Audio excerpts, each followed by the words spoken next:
छात्रों में डॉक्टर विनय कुमार मिश्र। आज हम द्वितीय पत्रे में उत्तरार्ध के कामायनी के अंतर्गत चिंता सर्ग की व्याख्या कर रहे हैं। आगे बढ़ते हैं और देखते हैं इन पंक्तियों को। सुरा सुरभिमय बदन अरुणवे, नयन भरे आलस अनुराग। कल कपोल था जहाँ बिछलता, कल्प वृक्ष का पीत पराग। आपने देखा कल की प्रसाद जी ने किस तरह से देवों और देव कन्याओं के जो प्रेम व्यापार का मानसल वर्णन पीछे पंक्तियों में किया है, उसी को आगे बढ़ाते हुए यहाँ भी प्रसाद जी कहते हैं कि सुरा सुरभिमय बदन।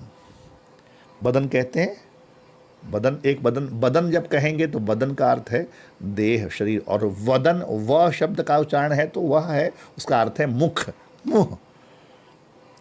तो सुरा सुरभिमय बदन, देवताओं के भोग विलास की पराकाष्ठा, और हालत यह थी उन देवताओं का स्मरण करके उस देव संस्कृति का मनु कहते हैं कि देवगण और देवकन्याएं इतनी मात्रा में मधुरा का पान किया करते थे कि उनके मुख से सुरा सुरभिमय बदन, हमेशा उनके मुख से मदिरा की गंध, शराब की गंध आती रहती थी।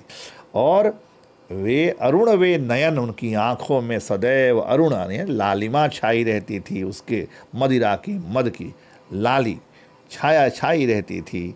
कल कपोल, सुंदर, कपोल यानी गाल, कल मतलब सुंदर, उनके सुंदर कपोल, परस्पर प्रेम में वो ऐसे डूबे रहते थे। कल कपोल था नयन भरे आलस अनुराग, सुरा सुरभिमय बदन अरुणवे, नयन भरे आलस अनुराग। वो परस्पर प्रेम में ऐसे डूबे रहते थे कि रात दिन प्रेम के कार्य व्यापार के कारण उनकी आंखों में आलस्य छाया रहता था।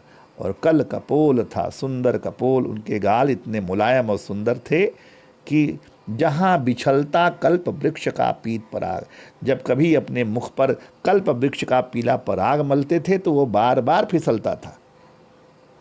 तो इसका मतलब प्रसाद यहाँ एक संकेत भी देते हैं कि उस समय देवताओं और नारियों में अपने गाल पर इस पराग लेपन, पुष्पों के पराग का, चाहे कल्प वृक्ष के फूल के पराग का, उसके लेपन का प्रचलन था। और इसकी जानकारी यहाँ से मिलती है। आगे हम बढ़ें। विकल वासना के प्रतिनिधि वे, सब मुरझाए चले गए। आह जले अपनी ज्वाला से, फिर वे जल में गले गए। मनु को उस देव संस्कृति के नष्ट होने का जो कष्ट है वह दुख भी है, और वे उन कारणों को भी देख पा रहे हैं कि किस तरह से यह देव संस्कृति अपने किए गए गलत कार्यों के कारण अपने पराभव को, अपने अंत को प्राप्त हुई है। देवताओं को अपने ही संस्कृति, जो देव संस्कृति के अंतिम प्रतीक पुरुष हैं मनु के लोगों को, अपनी जाति के देवताओं को उन्होंने कहा विकल वासना के प्रतिनिधि। विकल, व्याकुल कर देने वाली वासना के प्रतिनिधि कहा है मनु ने, क्योंकि देवता बड़े उद्दाम, बहुत उच्छृंखल, उनकी उच्छृंखलताएं अद्भुत रूप से पूरी देव संस्कृति में व्याप्त थी। उनमें इतनी अधिक थी कि उन्हें विकल वासना के प्रतिनिधि, उच्छृंखल वासना का लीडर, नेता, प्रतिनिधि कहा जा सकता है। और इसी अपनी असीमित काम वासना के कारण वे सब क्या हो गए, उन्होंने धीरे धीरे उनके तेज का, बल का क्षरण होता गया। और जैसे फूल कोई मुरझाता चला जाता है, विकल वासना के प्रतिनिधि वे सब मुरझाए चले गए। धीरे धीरे अपना सारा पराक्रम, यश, बल सब खो दिया, असमर्थ होते गए। आह जले अपनी ज्वाला, मनु कहते हैं कि देवता अपनी उसी कामाग्नि के जल में, आग में, लपटों में जल गए। आह जले अपनी ज्वाला से, अपनी कामाग्नि में जल गए, तथा अंततः फिर वे जल में गले गए।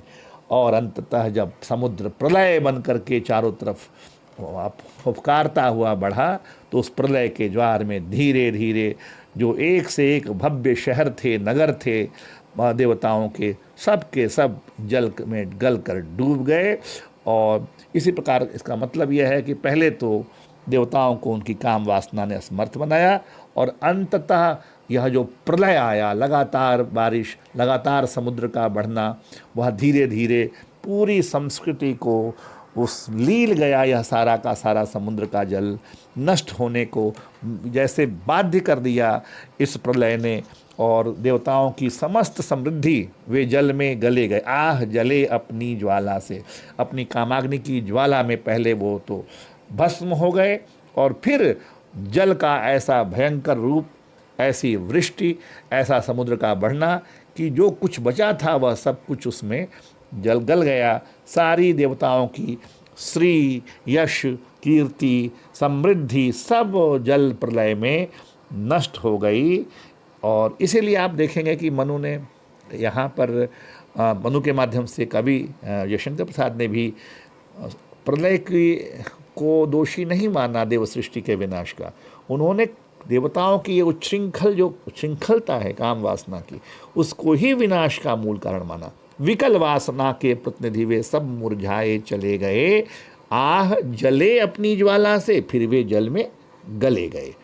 तो तो यहाँ पर वासना को श्रृंखल बताना, यहाँ वासना का मानवीकरण करने का प्रयास किया है। मानवीकरण है यहाँ पर वासना का।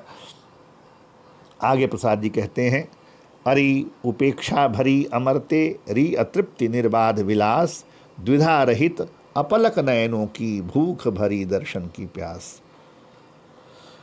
एक देवताओं की इस वृत्ति पर, काम वासना से युक्त जो विलास भावना है उस पर, और एक विक्षोभ प्रकट करते, अरे उपेक्षा भरी उमरते, धिक्कार है ऐसी उमरता पर।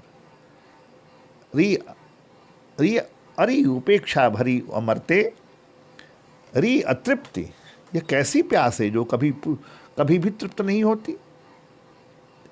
यह तो अमरता भी उपेक्षा के योग्य है, तिरस्कार के योग्य है, क्योंकि ऐसी अमरता के मिथ्या दंभ में ही तो देवता निरंतर री अतृप्ति निर्बाध विलास, इस अमरता के कि देव सृष्टि का कभी विनाश नहीं होगा, देवता अमर हैं, इस भ्रम में ही तो देवता निरंतर काम में, भोग विलास में डूबते गए, और उनकी पूरी सृष्टि एक दिन खत्म हो गई। इस मिथ्या दंभ के कारण ही तो देवता निरंतर भोग विलासों में, निर्बाध विलास में डूबे रहते थे। और इसीलिए प्रसाद जी कहते हैं कि अरे तू अमरता, तू तो आदर देने योग्य नहीं है, तू तो निरादर की पात्र है। और द्विधा रहित अपलक नयनों की, वे पुनः जो है यह जो प्यास है, री अतृप्ति, तो अतृप्ति को संबोधित करते हुए यहाँ पर कहते हैं कि अरे अतृप्ति, री अतृप्ति, समस्त निर्बाध विलास, तूने देवताओं को हमेशा काम वासना में डुबाए रखा। देवता देवकन्या एक दूसरे के प्रति काम प्रेम व्यापार में डूबे रहे, और द्विधा रहित उनकी आँखें अपलक नयनों से, एक टक वासना से बंधी होने के कारण चिंता मुक्त होकर के एक दूसरे को, द्विधा रहित अपलक नयनों की, भूख भरी दर्शन की प्यास।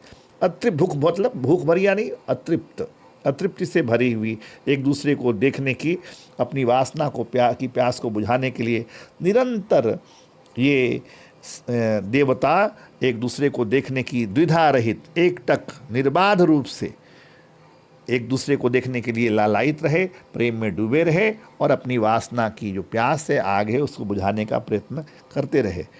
और इसलिए इन पंक्तियों में प्रसाद जी ने अरि उपेक्षा भरी अमरते, ये उपेक्षा भरी अमरते, अमरता का अनादर या तिरस्कार क्यों किया है? क्योंकि इसी के दंभ और अहंकार के कारण ही तो देवता भोग और लिप्सा और काम व्यापार में डूब गए हैं, और उनका सारा वैभव उनके विनाश का कारण बन गया है। और यहाँ पर भूख भरी दर्शन की प्यास में आप देखिए बहुत ही सुंदर लाक्षणिकता का प्रसाद जी प्रयोग करते हैं। यह भूख कैसी है? यह पेट की भूख नहीं है, यह भूख शारीरिक भूख है, मन की भूख है, काम है ये, इसको आप वासना भी कह सकते हैं। और दर्शन की प्यास, इसमें भी देवताओं की वासना ही यहाँ पर महत्वपूर्ण है। बिछुड़े तेरे सब आलिंगन, पुलक स्पर्श का पता नहीं, मधुमय चुंबन कातरताएं, आज न मुख को सता रही। बिछुड़े तेरे सब आलिंगन, पुलक स्पर्श का पता नहीं। तो मनु देवताओं की जो नष्ट हुई संस्कृति, जो सृष्टि का विनाश हो गया, उनकी भोग वासना पर अब व्यंग कर रहे हैं, बिछुड़े तेरे सब आलिंगन, कि तुम्हारे सारे पुलक स्पर्श का पता नहीं। देवता और देवकन्याएं कभी एक दूसरे के आलिंगन में साथ साथ रहते थे, कहाँ रह गए, कहाँ गए? बिछुड़े तेरे सब आलिंगन, आज वे आलिंगन कहाँ हैं? सब कुछ खत्म हो गया, वे आलिंगन नष्ट हो चुके हैं। नारी नर, देवता देव पुरुष देव स्त्रियाँ, मधुमय चुंबन कातरताएं, उन एक दूसरे को छूने से जो रोमांच का भाव उनके भीतर पैदा होता था, वह रोमांच कहाँ है? इस महाप्रलय ने किसी को भी जीवित नहीं छोड़ा, और आज न मुख को सता रही, और एक दूसरे को चुंबन देने के लिए जो मुख एक दूसरे के लिए बेचैन रहा करते थे, आज उन चुंबनों को क्या हो गया है? अर्थात सब कुछ नष्ट हो गया। इन पंक्तियों में प्रसाद जी ने काम वासना को भरने वाले तमाम विलास भावना का बिल्कुल यथार्थ चित्रण किया है, और यह चित्रण भी महर्षि वात्स्यायन के काम सूत्र पर आधारित है। इस तरह की जो श्रृंगार का वर्णन है वह अलवर के ही जो राजा भर्तृहरि बाद में संत हो गए, उनके जो 3 शतक हैं, नीति शतक, वैराग्य शतक और श्रृंगार शतक, तो श्रृंगार शतक में भी इस तरह की विलास भावना का चित्रण आचार्य भर्तृहरि ने प्रस्तुत किया है। जो देवताओं के इस स्वरूप का जो वर्णन यहाँ पर प्रसाद जी ने मनु किया है, और मनु की सोच में जो वो सारी चीज़ें आ रही हैं अपनी देव संस्कृति और देवताओं के आचरण के विषय में, उस सब का वर्णन आचार्य भर्तृहरि के श्रृंगार शतक में भी यत्र तत्र देखा जा सकता है। धन्यवाद।